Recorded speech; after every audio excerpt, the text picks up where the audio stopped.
Hello friends and welcome to CJoy Yoga. So it is that season for me personally when I like to start getting ready to be more active. I like to commute around on my bicycle. I like to hike up in mountains just to be able to walk any of these things that are super pelvis based. And so we're gonna do some hip conditioning.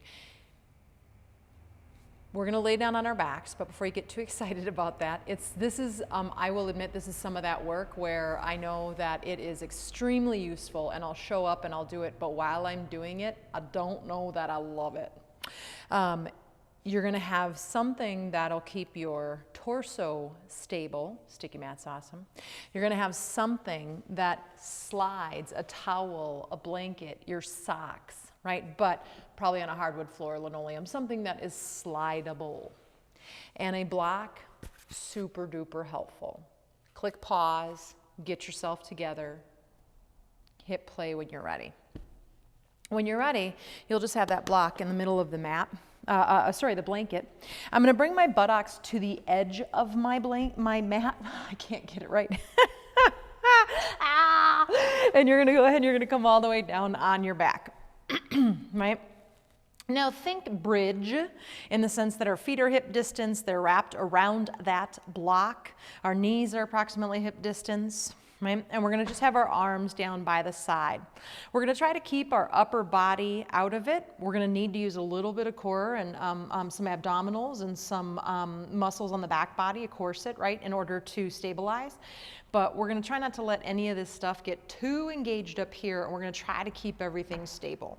So move into the block. Flex your feet, pulling the toes back to the front of the knees, so only my heels are on the ground down there, right, feet-wise. And then I'm gonna push down into the earth, not enough to lift my hips, but I push down into the earth, and I'm gonna slowly slide forward, trying to get both of my heels to push out smoothly at the same time. Start to make note of if one pushes faster, further, longer. The block's a really good tool for that to tell you. And this is, I believe, the harder of the two. Push down into the floor even as you traction and pull those heels back up to the body. Check your jaw, check your shoulders, your tongue, your neck. Pushing down, please push down and don't just push forward, right? The pushing down gives you that extra resistance with which to work, right? And then now be really cautious on the way up. This is where we want to really move our pelvis and our low back and overarch. So tone those low abdominals in, right? You can imagine a block between the thighs for the inner groin work that I love so much. One more time, pushing down and forward, finding that resistance, moving slowly, whole breath, as straight as you can. If you can't straighten all the way, that's fine. And pushing down and pulling back, tractioning, feeling those hamstrings firing up. And then go ahead and just take a pause, take a breath. By the way, I filmed this. I did it for myself yesterday, and then I filmed it. And then for some reason, that film is not uploading to YouTube. So I'm here today again, refilming this. So my legs are like, Mama, why? And I'm like, 'cause we got to get ready to hike, babies. Now we're gonna do external rotation, so they get different muscles. That means we're gonna keep the heels on the block, but we're gonna let our toes move out to the side. We're gonna let our knees move out to the side. Now this is not a how low you can go game at all. You want it somewhere where it's manageable, right? So it's the same deal. I push the sides, the outer edge of my heels down first, right? And tone the low abdomen a little bit, and then I'm gonna really gently push out slowly, I shouldn't say gently, slowly, right? And then pushing down into the floor, I pull those heels back. I try to bring them both back at the same time with a sense of smoothness, right? And I'm gonna do that 3 times in this position. If you have a block with rounded edges, I have one at home that has straight edges. It's much easier to hold the block than rounded edges, but hey. Again, the pulling back part, really check into your low back and your hips. Try not to let that move. I find leaving my hands on my body is a really useful tool because then I can feel what's happening, what's engaging, what's not, but also whether or not I am stable there. Right? One more time, we're going to push down as we pull back. This might be a smaller motion for you. Your knees might be wider, maybe not as wide. Doesn't matter. Put the feet down on the ground and pause.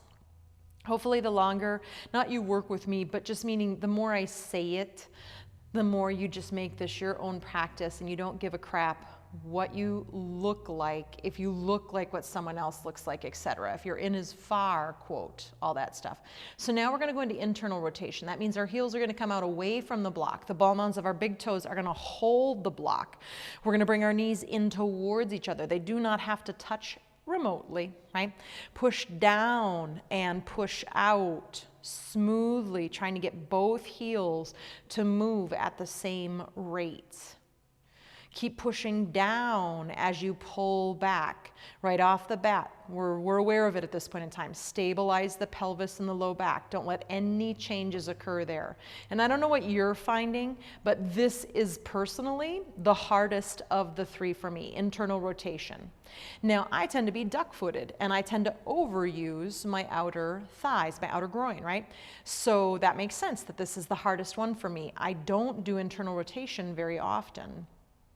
So, you know, what's true for you? Just kind of pay attention. And not always, not necessarily, but if you're pigeon-toed and knock-kneed, this might be really easy for you. And that external rotation might have been like, holy crap. Okay, and then let that go. You can soften on the block, put the feet down, walk the feet out a little bit, and lean the knees in, and just let everything in those upper legs, the pelvis, and that abdominal area soften for a moment. So we have one more set. They're a little more powerful, so we're only going to do 2 each of this series. You can move the block off to the side, or for this first one, I personally like to put it on the medium side, usually gets my hips about hip distance, or the low might be better. Actually, I might stick with the low today. It depends on the broadness of your hips. Bring the arms down by the side, and again, try to stay out of the shoulders, the tongue, the jaw, the brow. Keep it out of your core work, the neck, right?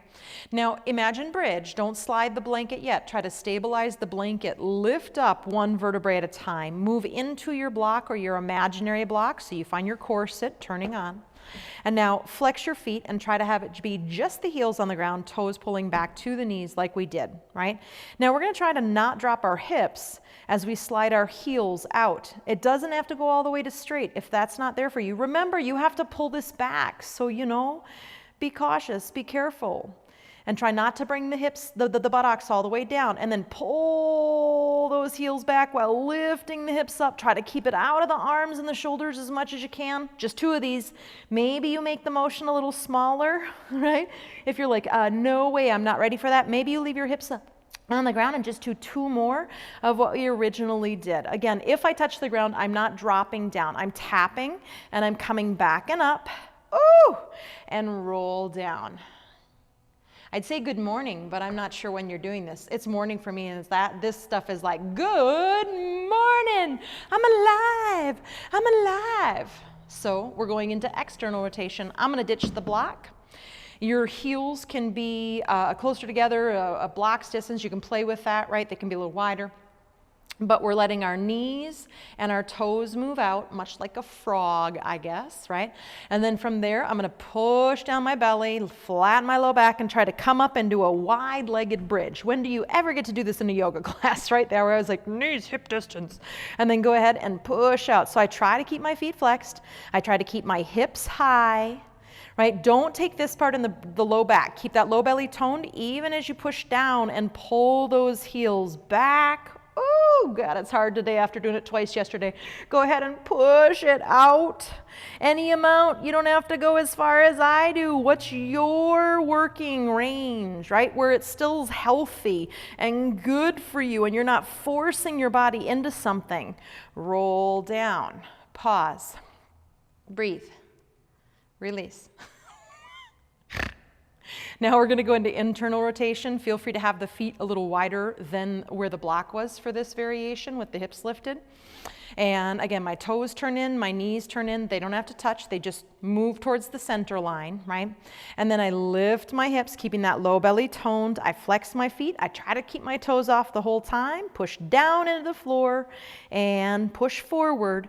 right? Slowly, feet moving evenly at the same pace, trying not to let the hips come to the ground. They might tap, but don't rest. And pull back. And for me, this is the absolute hardest of all of them. My arms are trying to do everything, right? And I'm going to go ahead and I'm going to push down and forward. Even more so today.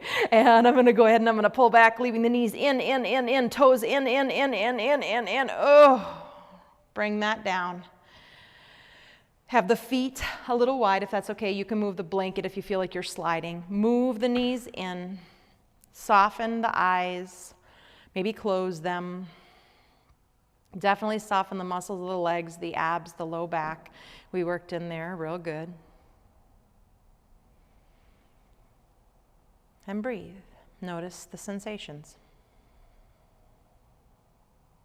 If anything feels like it's been, ripped open, it's tender, it's spasming, it's sore, be aware of that. And maybe next time don't push yourself to that place.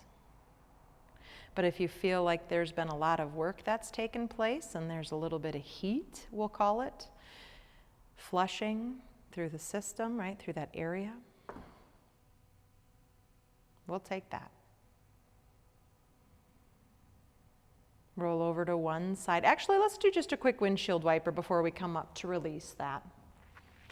So this is actually some of the motions we went through, right? As we go over to the right, we're moving the left leg into internal rotation, the right leg into external. So this is just a softer version, moving through it without the strengthening. And when you feel complete, you'll roll over to one side or the other, push the floor away, come on up, sitting up nice and tall, and noticing. Now we started laying down on our backs, but hopefully still we can, quote, bookend the class in the sense of knowing what it felt like when you started class, what it's like now. Bring those hands together in front of the chest. Inhale.